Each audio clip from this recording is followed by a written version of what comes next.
జోగులాంబ గద్వాల జిల్లా గట్టు మండలం చిన్నోనిపల్లి గ్రామానికి చెందిన రఘునాథ్ గౌడ్ హైదరాబాద్లో కానిస్టేబుల్ కోచింగ్ తీసుకుంటున్నాడు. ఈ క్రమంలో ప్రియాంక అనే యువతితో ప్రేమలో పడ్డారు. ప్రియాంక భద్రాద్రి కొత్తగూడెం జిల్లాకు పాల్వంచ గ్రామానికి చెందిన యువతి. ఒకరికొకరు ప్రేమించుకొని సహజీవనం కొనసాగించారు. రఘునాథ్ గౌడ్కు కానిస్టేబుల్ ఉద్యోగం రాగా గద్వాల జిల్లాలోని శాంతినగర్లో పిఎస్లో పనిచేస్తున్నారు. రఘునాథ్ ప్రియాంక నెంబర్ బ్లాక్లో పెట్టడంతో యువకుడిని కుటుంబ సభ్యులను కలిసి విషయం గురించి వివరించింది. కులాలు వేరని వారు చెప్పడంతో నిద్రమాత్రలు వేసుకుని ఆత్మహత్యాయత్నం చేసింది. ఇది గమనించి కొందరు ఆమెను చికిత్స కోసం గద్వాల ప్రభుత్వ ఆసుపత్రిలో చేర్పించారు. కోలుకున్న మహిళ గట్టు పిఎస్లో ఫిర్యాదు చేసింది. కేసు నమోదు చేసుకున్న పోలీసులు దర్యాప్తు చేస్తున్నారు.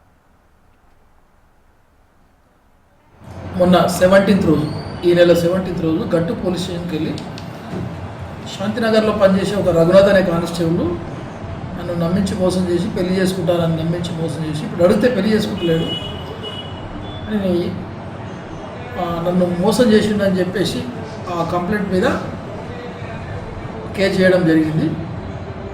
Basing on that complaint investigation is going on. ఒకవేళ ఆమె ఫర్దర్గా ఆమె స్టేట్మెంట్ కూడా ఇన్ డీటెయిల్గా రికార్డ్ చేయడం జరుగుతుంది. అందులో భాగంగా చట్ట ప్రకారంగా ఒకవేళ ఏదైతే తప్పు జరిగిందో definitely we should take action accordingly.